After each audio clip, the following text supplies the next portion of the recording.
नमस्कार, news observer के खास कार्यक्रम विशेष में आपका हार्दिक स्वागत है। आज हम चर्चा करेंगे मुख्यमंत्री शिवराज सिंह चौहान के उस भाषण की जिसमें उन्होंने कहा है कि मैं टेम्परेरी मुख्यमंत्री हूं और उपचुनाव की सीटें जीतूंगा तभी परमानेंट हो पाऊंगा। इसे लेकर कांग्रेस ने ज़बरदस्त कटाक्ष किया है और ये कहा है कि कांग्रेस तो पहले से ही कहती आ रही थी कि शिवराज जी टेम्परेरी मुख्यमंत्री हैं और कोई बनेगा मुख्यमंत्री। अब बात ये उठती है कि शिवराज जी ने ये बात एक सार्वजनिक सभा में क्यों कही है। क्या वाकई हाईकमान इस बारे में कुछ सोच रहा है या उन्हें कुछ संकेत हैं, या फिर भारतीय जनता पार्टी एक सोची समझी रणनीति के तहत ये बातें कहलवा रही है। आज इसी विषय पर चर्चा करेंगे। चर्चा की शुरुआत करें उससे पहले उन मेहमानों का परिचय जो इस परिचर्चा में भाग लेंगे। बात बीजेपी की करूं तो बीजेपी से वरिष्ठ नेता हैं, पूर्व विधायक हैं शैलेंद्र प्रधान जी, बीजेपी का पक्ष रखेंगे। कांग्रेस की तरफ से राकेश चतुर्वेदी जी रहेंगे, कांग्रेस का पक्ष रखेंगे। सबसे पहला सवाल यहाँ पर आपसे बनता है प्रधान जी कि मंदसौर में सुवासरा में जो सभा हुई है सीएम शिवराज की और उसमें उन्होंने कहा है कि मैं टेम्परेरी मुख्यमंत्री हूं, इसका क्या मतलब है, क्या मायने हैं? देखिए, सुवासरा विधानसभा के चुनाव में हरदीप दंग उम्मीदवार हैं भारतीय जनता पार्टी के, और वो कांग्रेस से त्यागपत्र देकर भारतीय जनता पार्टी के टिकट पे लड़ रहे हैं। तो बोलचाल की भाषा में माननीय मुख्यमंत्री ने कहा कि अगर एक जैसे चैलेंज होता जनता के मतलब के सामने प्रकट करना कि अगर आप लोग जिता देंगे तो मैं परमानेंट मुख्यमंत्री हो जाऊंगा। पर बोलचाल की भाषा में हकीकत में हर उम्मीदवार भले से वो मुख्यमंत्री हो, मंत्री हो, विधायक हो, सिर्फ 5 साल के लिए जीत के आता है और 5 साल बाद जनता तय करती है कि उसका कार्य जनता ने अप्रिशिएट किया कि नहीं। मंत्री माननीय अपने काम की तारीफ करते रहे, पर वहाँ का जो मूल वोटर है उसको उसके काम का लाभ मिला तो वो कहेगा अच्छा बात है, और नहीं लाभ मिला तो हरा देगा, उसमें क्या। बिल्कुल। पर ये बात जो निकल कर आई है शिवराज जी की कि मैं टेम्परेरी हूँ, टेम्परेरी तो दुनिया में हर कोई है, कौन स्थायित्व का पट्टा तो लिखा के लाया नहीं है कोई ज़िंदगी का। पर सवाल ये है कि क्या हाईकमान ने उनको ये निर्देश दिए हैं या उन्हें इस बात का भान है कि हाईकमान उन्हें चुनाव के बाद हटा देगा, तो इस वजह से वो ये बात बोल रहे हैं? देखिए, राजनीति में स्थायी पट्टा किसी का नहीं होता। हाईकमांड नहीं, माननीय विधायक भी अगर सब मिल जाएं और हाईकमांड पे जाके विरोध करेंगे तो हाईकमांड माननीय विधायकों की मांग को अस्वीकृत नहीं करता है। तो इस विषय पे मेरे ख्याल है सार्वजनिक विषय बहस कोई बेमतलब है। बिल्कुल। बताइए राकेश जी, कांग्रेस जो है बड़ा बल्ले बल्ले उछल रही है और ये भी कह रही है कि हमने तो पहले ही कहा था कि ये टेम्परेरी है, तो क्या है इसका आशय आपका? शिवराज सिंह जी क्या है, रिजल्ट चुनाव होने के पहले, रिजल्ट आने के पहले ही मैदान हार चुके हैं, तो इस चीज़ को समझ रहे हैं। तो पहली बार उनके मुंह से सच निकल गया कि अब वो सरकार उनकी नहीं बन रही है, क्योंकि कारण क्या, उन्होंने जुमलेबाजी के अलावा कुछ किया नहीं, विकास कार्य कुछ किए नहीं। ग्वालियर संभाग ही अपन ले लें, ग्वालियर संभाग में माचापुर इंडस्ट्री एरिया बंद पड़ा है, कैरारा शुगर मिल 15 साल से बंद पड़ी है, कनेरा सिंचाई योजना में आपने अनूप मिश्रा जी तत्कालीन सिंचाई मंत्री थे, आपने पाइप खरीद दिए, नहर खुद ही नहीं है। एक्सप्रेस हाईवे जिसके बारे में वो कहते थे कमलनाथ जी ने काम करा दिया। 6 अगस्त 2018 को शिवराज सिंह जी ने सेंट्रल गवर्नमेंट को चिट्ठी लिखी थी कि हमको किसानों को मुआवजा देने के लिए पैसा नहीं है, इसलिए अभी इस चंबल एक्सप्रेस हाईवे का काम शुरू करना संभव नहीं है। तो काम किया नहीं, जुमलेबाजी से काम चलता नहीं। किसानों की स्थिति क्या, आज भोपाल में रैली निकल रही है कि सेंट्रल गवर्नमेंट ने और बचा कुचा किसानों को मार दिया। 5 उद्योगपतियों के हाथ में चला जाएगा, मंडी कर्मचारी सब बेरोजगार हो जाएंगे। पहले नीलामी होती थी, रेट तय होता था। चलिए, मैं आपसे विषय पर आने का आग्रह करूंगा। मैं ये पूछ रहा हूँ कि अगर ये कहा है शिवराज जी ने कि मैं टेम्परेरी मुख्यमंत्री हूँ, तो इसका मतलब ये भी तो है कि बीजेपी में और कोई बन जाए, क्योंकि बीजेपी को ज़्यादा से ज़्यादा 4 सीटें चाहिए और आपको चाहिए पूरी की पूरी 27 सीटें। नहीं, अभी ऐसा नहीं है। हाँ, बीजेपी कोई और बनाएंगे नहीं, बनेंगे शिवराज सिंह जी। इलेक्शन रिजल्ट आए थे उनकी, शिवराज सिंह जी का वो है ना, उनकी सरकार बनी। नहीं तो वो तो खुद ही कह रहे हैं ना कि टेम्परेरी हैं वो। हाँ, तो टेम्परेरी उनको लगता है, कई चीज़ें हैं टेम्परेरी का तो मतलब। इसका अर्थ भी तो बताएं आप कि कांग्रेस को भी ये लगता है कि वाकई जिसको कहें बीजेपी में भी अभी एक मत नहीं है लोग शिवराज जी के नाम पे, तो इसका भी जो जिसको कहें फ़ायदा है वो कांग्रेस को मिल रहा है। इसका फायदा भी कांग्रेस को मिल रहा है, और शिवराज सिंह जी को अगर इनको चेंज करना होता तो ये अभी चीफ मिनिस्टर बनाते ही नहीं। बीजेपी सेंट्रल गवर्नमेंट की भी इनके हाईकमान की मजबूरी है, तो शिवराज सिंह को चेंज करना तो आसान नहीं उन लोगों के लिए। नहीं, पर ये कोई आपके यहाँ जैसा तो है नहीं कांग्रेस जैसा कि भाई एक बार बना दिया तो बना दिया, फिर भले ही दूसरा धड़ा टूट कर चला जाए। अब ये आपके यहाँ भी तो यही हुआ ना कि कमलनाथ जी को बनाने की जिद आपके कुछ लोगों ने पाल ली और उस चक्कर में ज्योतिरादित्य सिंधिया जी छोड़ के निकल लिए। बीजेपी तो ये होने नहीं देगी। कुछ लोगों ने नहीं पाली था, कमलनाथ जी और सब बहुमत था। कमलनाथ जी, दिग्विजय सिंह जी, एमएलए सब एक थे। सिंधिया जी के पास इतने में नहीं थे। जितने भी थे 22 ही अगर वो निकल गए तो आपकी तो सरकार गिर गई ना। ऐसी रिस्क ये बीजेपी वाले क्यों उठाएंगे? लोगों को एक बहुत बड़ी गलतफहमी है। ज्योतिरादित्य सिंधिया के दम पे अकेले में नहीं जीती थी वहाँ कांग्रेस। 100 साल से ज्यादा पुरानी पार्टी है कांग्रेस। कांग्रेस के अपने वोट भी थे।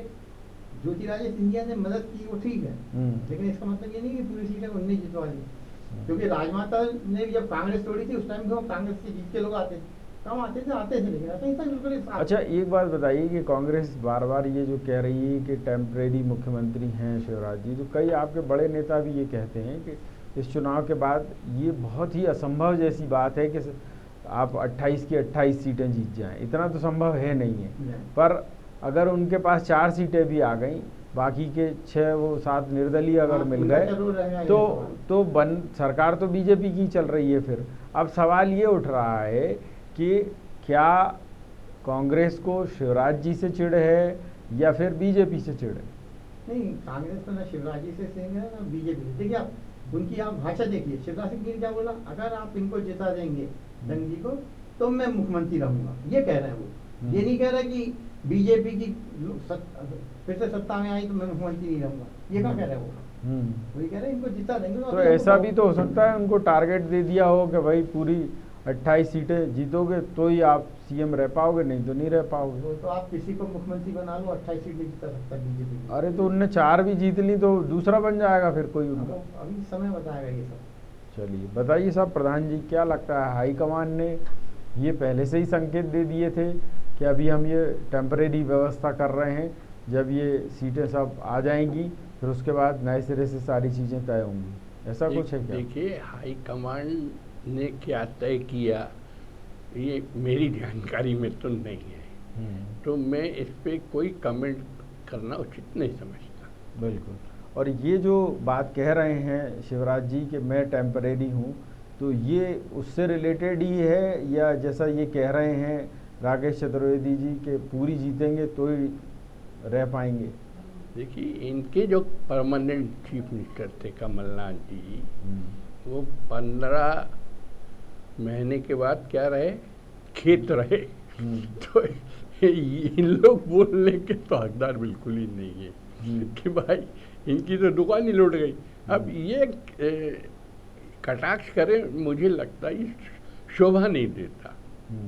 नहीं, पर ये क्या है, इसलिए भी ज़्यादा उत्साहित हैं कि यही सुभाषरा की सभा में उन्होंने 4-5 बार पूछा कमलनाथ जी अच्छे मुख्यमंत्री साबित हुए या मैं, तो जनता में से आवाज़ आई कमलनाथ। ये क्या हो रहा है मतलब? देखिए, मुझे नहीं मालूम, अब ये जो आपकी जानकारी है नहीं, यही वीडियो में आ रही है, नहीं करता हूँ। बताइए साहब, राकेश जी से पूछ लेते हैं, क्या कहा साहब, बताइए आप। देखिए, 1.5 साल में जो कमलनाथ जी ने काम किया, जनता उससे खुश है, इसलिए जनता कह रही है कि कमलनाथ। तो ये मतलब बार बार वो चिल्ला के पहली बार शिवराज जी ने कहा कौन है, जरा जोर से बताओ, तो जोर से और कमलनाथ उन्होंने कह दिया। तो ये मतलब प्रायोजित था, आपके कुछ कांग्रेसी घुसे हुए थे उनकी सभा में, क्या हुआ? नहीं, हमारे कांग्रेसी उनकी सभा में कहाँ को जाएंगे, तो उन्हीं के लोग होंगे। नहीं, पर सभा में एक तो भीड़ नहीं थी, आप देख रहे हैं, और जो लोग उसमें मौजूद हैं वो कमलनाथ चिल्ला रहे हैं कि कौन अच्छा मुख्यमंत्री, शिवराज या कमलनाथ, तो वो कह रहे हैं कमलनाथ। तो ये इससे शक पैदा हो रहा है कि कहीं कांग्रेसियों ने तो नहीं घुसेड़ दिए थे सभा में। कारण है बीजेपी के सारे लोग शिवराज सिंह जी से खुश नहीं है। सबकी हर पार्टी में हर कार्यकर्ता की अपनी एक आशा होती है। 15 साल में शिवराज सिंह जी को संतुष्ट नहीं कर पाए होंगे, तो उनको लगता होगा कि हैं भरी बीजेपी में, कमलनाथ ही अच्छा इससे, तो हमको तो वैसे भी कुछ नहीं मिला है, तो नहीं मिला। बताइए साहब प्रधान जी, ये जो नारेबाजी हो रही थी इसमें कांग्रेसी शामिल थे या बीजेपी के लोग शामिल थे या जनता की आवाज़ थी ये? देखिए, बेसिकली जब माननीय मुख्यमंत्री जी के बारे में, अब जैसा आप कह रहे हैं मैं तो मानता नहीं हूँ, पर क्योंकि आप कह रहे हैं तो मैं स्वीकार करता हूँ। तो हो सकता कुछ कांग्रेसी या उस विचारधारा के लोग आके माननीय मुख्यमंत्री को सुनने होंगे, तो उन्होंने मिल के आपस में ग्रुप क्या करते हैं, एक वो समूह टाइप का बन गया होगा, समूह बन के उन्होंने जोर से कह दिया, तो उससे बहुत फर्क नहीं पड़ता। और मुझे तो ऐसा लगता है ये कह के उन्होंने किस बूथ और किस पोलिंग स्टेशन के वो कार्यकर्ता होंगे, भारतीय जनता पार्टी के कार्यकर्ता उस क्षेत्र में ज़्यादा सक्रिय हो जाएंगे। बिल्कुल। बताइए राकेश जी कि यहाँ ये जो बात निकल कर आ रही है कि बीजेपी को जब लगता है कि यहाँ डैमेज हो रहा है तो वो उसको कंट्रोल भी कर लेते हैं। ये आप लोग ये लोग इस चीज़ की अनदेखी कर रहे हैं। जो कांग्रेस से लोग ले गए हैं, ये लोग बिकाऊ लोग, ये इन लोगों के कारण बीजेपी में भयंकर असंतोष है हर सीट पे। इनको कोई झेलने को तैयार नहीं है, क्योंकि बीजेपी वालों का तो भविष्य खत्म कर दिया है। जो अगले विधानसभा में एमएलए को उम्मीदवार होते, तो इनको उसका भुगतना पड़ेगा। तो मतलब आप बीजेपी के ही भरोसे हैं पूरी तरीके से? हमारी अपनी टीम है, हमारी टीम है, लेकिन उनकी टीम का फायदा मिलेगा पार्टी को, समस्या थोड़ी है। नहीं, पर अभी जिस तरीके से कमलनाथ जी ने ग्वालियर का दौरा किया, पूरी की पूरी भीड़ ऐसी लग रही थी कि बस वाहनों की और प्रायोजित भीड़ है। नहीं, प्रायोजित अब हम लोग पावर में थोड़ी है, प्रायोजित भीड़ तो जो इकट्ठी होती है जब आप पावर में। नहीं, पर इतने सारे होर्डिंग बैनर जनता ने तो लगाए नहीं थे, आप ही ने लगाए। कांग्रेस के नेता तो लगाएंगे, कांग्रेसी। वही तो मैं कह रहा हूँ, पूरे ग्वालियर को आपने होर्डिंग बैनर से फाड़ दिए थे इन लोगों ने। हाँ, इसके बाद भी आपने और लगा लिए बाद में, क्योंकि उनकी लोकप्रियता चढ़ रहे थे लोग वहाँ पे बीजेपी वाले। लेकिन बाद में शिवराज सिंह जी ने कहा भाई लगान दो, उसमें क्या दिक्कत है, इसलिए लग गए। तो शिवराज जी कमलनाथ जी के हितैषी हैं या जैसा कमलनाथ जी कह रहे हैं, कल भी उन्होंने, परसों भी ये बयान जारी किया ग्वालियर में, साहब ये तो नालायक हैं, इस तरीके का शब्द मुख्यमंत्री के लिए यूज करना अच्छी बात है? उन्होंने ये नहीं कहा। उन्होंने कहा कि वो इतने नालायक नहीं है। और सीधी बात क्या है, मेरे को तो एक ताजुब होता है, कोई बीजेपी का कोई नेता, मंत्री, विधायक, सांसद कोई कहने को तैयार नहीं है कि वो नहीं है। बोलना चाहिए ना कि नहीं है, वो खंडन क्यों नहीं करते, हर चीज का तो खंडन करते। नहीं, तो ये दोनों की दोस्ती चल रही है कमलनाथ की शिवराज की, तो वो क्यों बोले? ये देखिए, अगर आपको याद हो, आज से 10 साल पहले शिवराज सिंह जी ने कहा था जब चुनाव चलते हैं सब एक दूसरे के बारे में बोलते हैं, चुनाव के बाद हम सब समाज सेवा में लग जाते हैं, कहने लगे अपने अपने स्तर पे। तो अभी और चीज गिरेंगे, अभी तो देखना आप स्तर, अभी राजनीति में और गिरेगा दोनों पार्टी तो। बिल्कुल। प्रधान साहब, मैं आपसे जानना चाहूँगा कि ये कमलनाथ जी और शिवराज जी की ट्यूनिंग अच्छी है या फिर जिसको कहें वाकई में ही वो नालायक कह रहे हैं, और वो भी मुख्यमंत्री जैसे पद के लिए ऐसे संबोधन देना, ये ठीक है क्या? ना, आप मर्यादित तो है, पर अब ट्यूनिंग है कि नहीं, इस विषय पे मेरा क्या कमेंट हो सकता है? नहीं, पर अब नेता पक्ष और प्रतिपक्ष में हमेशा सामंजस्य होना ही चाहिए, वरना सरकार में, जैसा अभी कल पार्लियामेंट में हुआ हुड़दंगबाजी, ये प्रजातंत्र का अपमान है। नहीं, पर सवाल ये भी उठ रहा है ना कि मुख्यमंत्री जैसे पद के लिए अभी कोई आम आदमी कह देता नालायक तो वो अंदर हो जाते हैं, और यहाँ तो पूर्व मुख्यमंत्री कह रहा है तो कोई कार्रवाई नहीं। और तो और बीजेपी के किसी बड़े नेता की तरफ से ये नहीं आया कि साहब नालायक नहीं हैं शिवराज जी।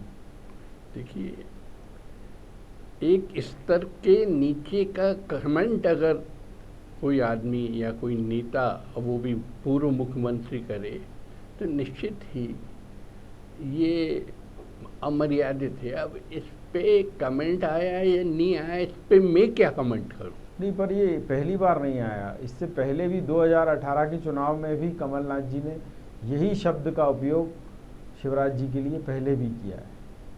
देखिए, मानिए इसका मतलब कमलनाथ जी ऊट पटांग बात करते हैं, ये सिद्ध होता है। बताइए साहब राकेश जी। आप देखिए, अगर आपको याद हो, जब कमलनाथ जी मुख्यमंत्री थे, सागर में शिवराज सिंह ने बोला था, हमने इंदिरा गांधी को उसकी औकात दिखा दी, कमलनाथ तेरी क्या औकात है। नहीं चलिए, ये तो ठीक है कि संबोधन जो है वो आप नाम से कर सकते हैं अगर मित्र हैं तो, पर नालायक शब्द कहना, तेरी शब्द भाषा देखो। अरे तेरी तो छोड़ो, मैं आप तो कहते हैं ना। हाँ, नहीं मैं आपसे ये कह रहा हूँ कि अगर ये इस तरीके की भाषा का उपयोग हो रहा है कि अब तो वो गाली गलौच ही बची है बस, और क्या। नहीं, आप पता है, देखिए आप सब अपनी अपनी राजनीति करते हैं अपने स्तर से। हाँ, चुनाव बाद सबका बढ़िया समाज सेवा बन जाते हैं, उस बारे में चिंतित होने की आवश्यकता नहीं।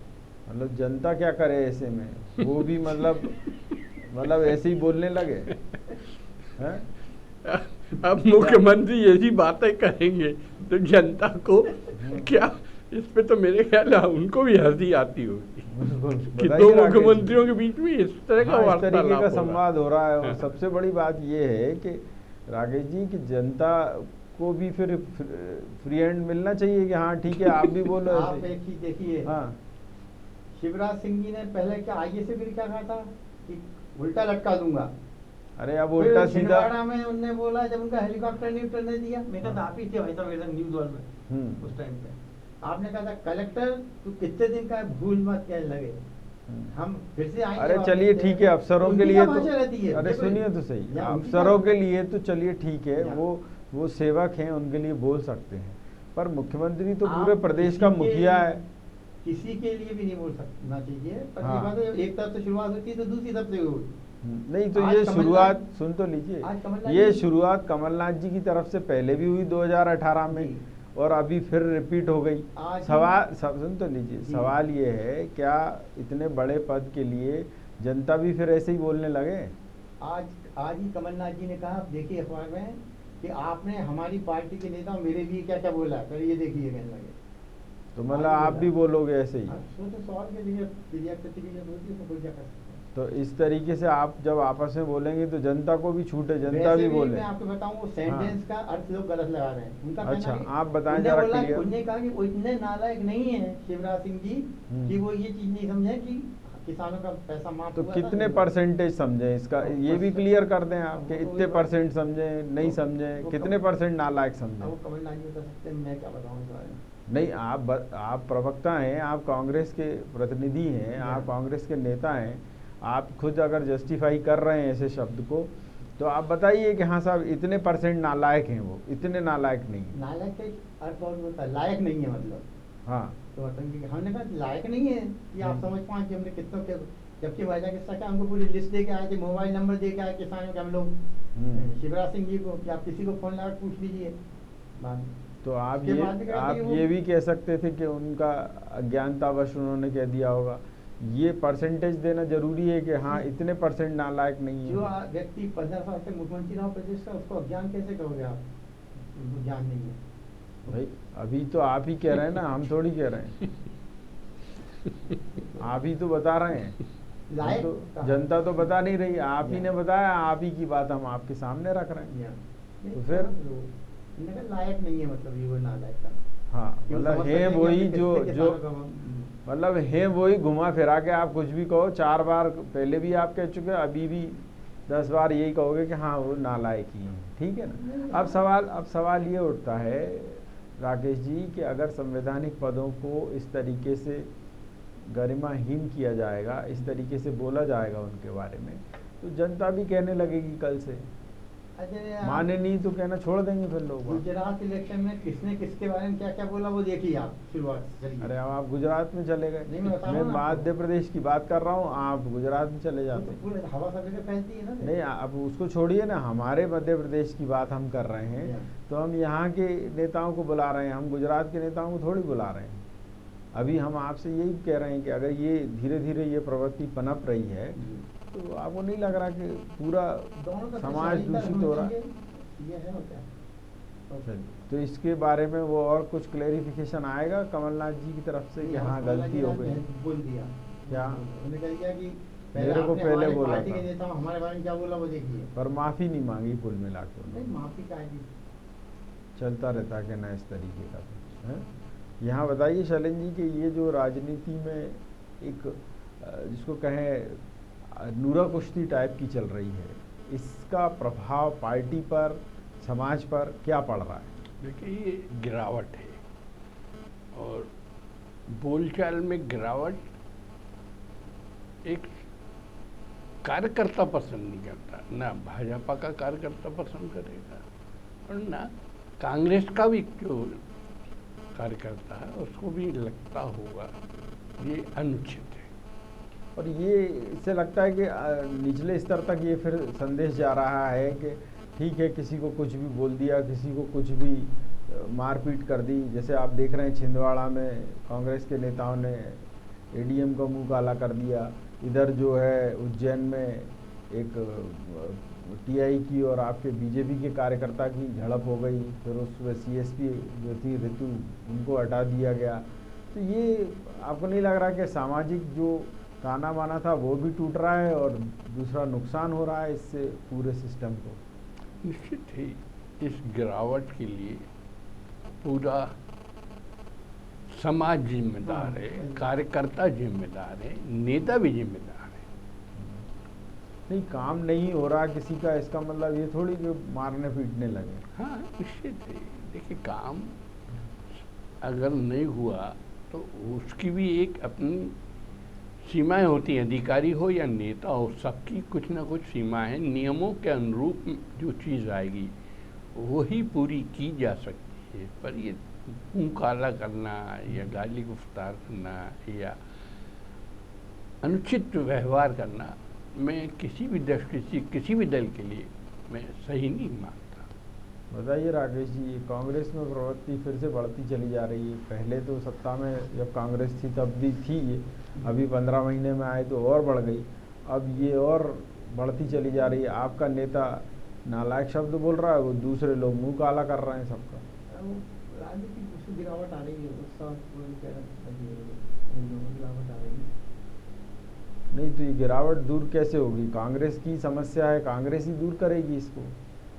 ये तो आप कुछ नहीं कह सकते इस बारे में। क्या आपके यहाँ इस तरीके बढ़ेगी? हाँ कुछ नहीं कह सकते। गिरेगी, कम होगी तो का तो आप खुद ही मना कर रहे हैं जिस तरीके से। पर क्या पार्टी में इस तरीके के प्रशिक्षण शिविर नहीं हो रहे हैं या कार्यकर्ताओं नेताओं को नहीं बताया जा रहा? दोनों तरफ से रोक रखना चाहिए, एक ही तरफ से नहीं, एक ही पार्टी नहीं बोल रही, बीजेपी बोलती, कांग्रेस भी बोलती है, दोनों तरफ से शालीनता बरतनी चाहिए। बिल्कुल। यहाँ मैं आपसे ये भी जानना चाहूँगा कि अब चूँकि बात उपचुनाव की हो रही है, क्या उपचुनाव में ये जो हिंसात्मक पहलू है या जो नकारात्मक पहलू है वही काम करेगा जनता के सामने, या वो विषय वस्तु काम आएगी जिससे जनता का भला होता हो, क्षेत्र का विकास होता हो? 15 साल देखिए आप, अगर शिवराज सिंह जी ने 15 साल में विकास किया है तो उसका फायदा इनकी पार्टी को मिलेगा, लेकिन नहीं किया तो नहीं मिलेगा। क्योंकि एक बात है, बहुत लंबा समय दे दिया जनता ने शिवराज सिंह जी को, इतना समय काफ़ी होता है काम करने के लिए। बिल्कुल। और अगर आप जुमलेबाजी करते रहें तो वो भुगतेंगे आप। प्रधान जी, यहाँ एक बात और उठ रही है, 2018 में शिवराज जी को जनता ने नकार दिया था और आपके हाईकमान ने माना कि अब 27 सीटों पे ये जो चुनाव होना है उपचुनाव, उसके लिए शिवराज जी ही मुफीद साबित होंगे। अब वो खुद कह रहे हैं कि मैं टेम्परेरी हूँ, तो इस बात के क्या मायने निकाले जाएं? जनता की पसंद थी, इस वजह से हाईकमान ने ऐसा किया, या हाईकमान ने यही सोचा कि नहीं अभी तो टेम्परेरी रखो और अपना काम निकालो, फिर उसके बाद देखेंगे? देखिए हाईकमान का निर्णय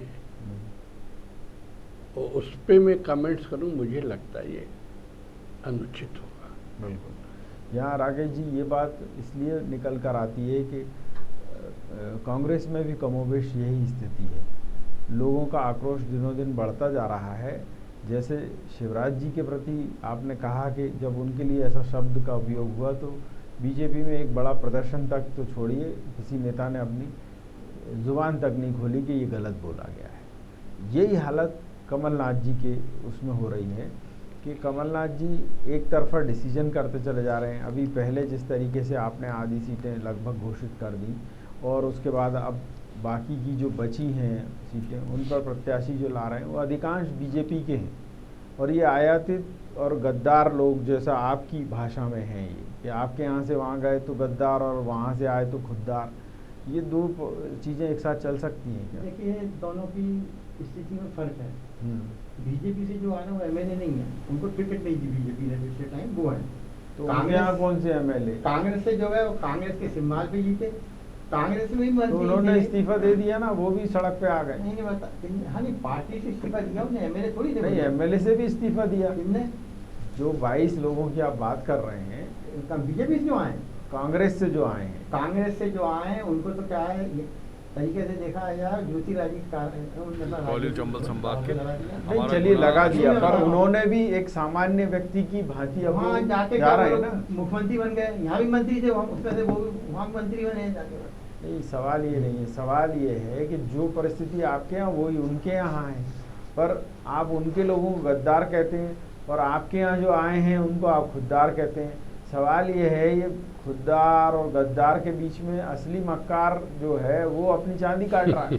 इलेक्शन में ही देखा जाता है कि इलेक्शन जीत कौन सकता है, सबसे कोई पार्टी हो तो उसके लिए आप किसी को भी ले लेंगे।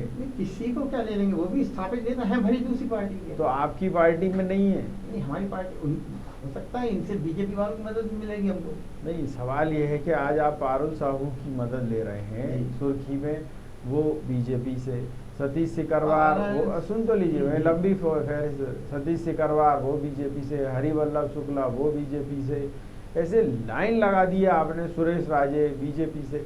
तो जब आप बीजेपी से ही लाना चाहते थे तो फिर इतनी हमाली क्यों कर रहे हैं? बोल दें सीधे सीधे के उन्होंने हमारे लिए हम उनके ले लेंगे, बात खत्म, मामला बराबर। जो थी वो ट्रेडिशनल कांग्रेसी फैमिली से थी, संतोष साहू की बेटी है। अरे अब ट्रेडिशनल तो पूरा हर आदमी जो है फिर वो कांग्रेस ही निकल आएगा। हरिवल्लभ शुक्ला के जाइए आप, हाँ वो भी पहले कांग्रेस में थे, फिर बीजेपी में चले गए। बीजेपी में चले गए, फिर अपने घर वापसी हुई थी। तो सुरेश राजे वो बीजेपी से आए। हाँ अब आप सतीश सिकरवार उनके ऐसे परिवर्तन हो गए आगे सर, मतलब हर आदमी का आप अपने हिसाब से वो निकाल लेते हैं। बताइए प्रधान साहब ये क्या है मतलब समीकरण कांग्रेस? ये निश्चित ही आज की राजनीति तत्काल लाभ लेने की है, कोई रीति नीति या सिद्धांत की नहीं है। खत्म हो गया। नहीं पर सवाल ये है कि कांग्रेस पर इतना चिल्ला क्यों रही, क्या जनता पर इसका असर पड़ रहा होगा? देखिए अब आपको जनता पे असर पड़ेगा कि नहीं ये मैं रिजल्ट ही दिखलाएंगे, पर ये जो मुंह काला किया और उसके कारण आज पूरे प्रदेश में पूरा रेवेन्यू विभाग एक तरह से स्ट्राइक पे है या काम का जिसने बहिष्कार, मतलब पटवारी से लेके एडिशनल कलेक्टर्स तक छुट्टी पे हैं।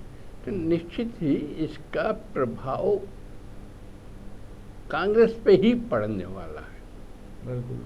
बताइए राकेश जी कि ये जो समस्या निकल कर आ रही है कि अब आप जो कह रहे थे बिकाऊ टिकाऊ वो तो मुद्दा ख़त्म हो गया, अब बात उठ रही है सिर्फ काम के ऊपर।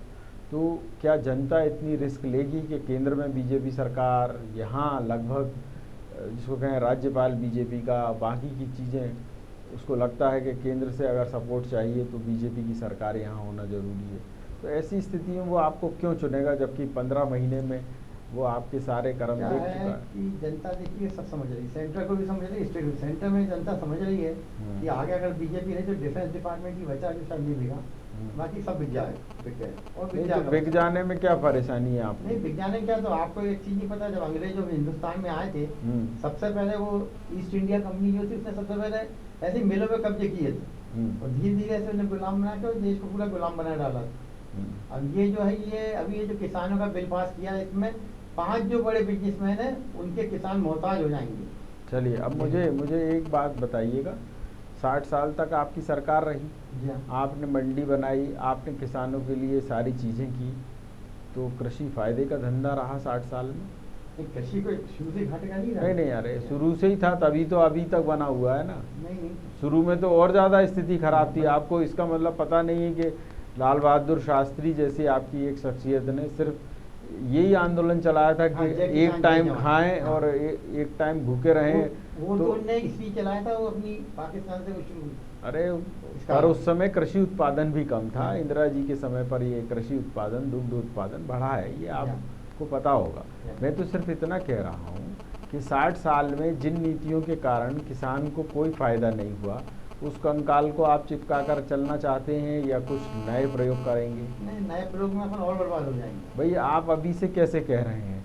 आप देखिए, आप बिकने की बात कर रहे हैं, मैं आपको ऐसे कई उदाहरण दे सकता हूँ। ऑटोमोबाइल इंडस्ट्री, आप टेलीकॉम इंडस्ट्री, इनमें पहले आपने देखा था एक गाड़ी लेना हो तो वो एक 2 घटिया ब्रांड फिएट और एम्बेसडर, इसके अलावा कोई गाड़ी दिखती थी आपको क्या भारत में? नहीं, लेकिन इसी चीज का और आप कौन लेकर आया? सुन लीजिए, कौन लेकर आया? कांग्रेस। लिबरलाइजेशन जब कांग्रेस ले, सुन तो लीजिए, कांग्रेस ने विरोध किया था। अरे हम कह रहे हैं उन्होंने विरोध किया, पर वो अपना आप ही क्या रहे हैं। आपको पता है, आप ही के घोषणा पत्र में ये कहा गया था कि हम मंडियों का और ये नियंत्रण खत्म करेंगे।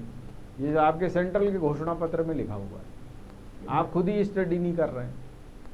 मंडियों का नियंत्रण खत्म करेंगे, लेकिन उसके फिर कोई दूसरा स्तर निकालते हैं। तो सवाल ये है कि जब आप विपक्ष में रहते हैं तो आप विरोध कर रहे हैं, वो विपक्ष में रहते हैं तो किसानों के हित का एक बार हो जाने दीजिए। अगर नहीं होगा तो वापस वो आ जाएगी व्यवस्था।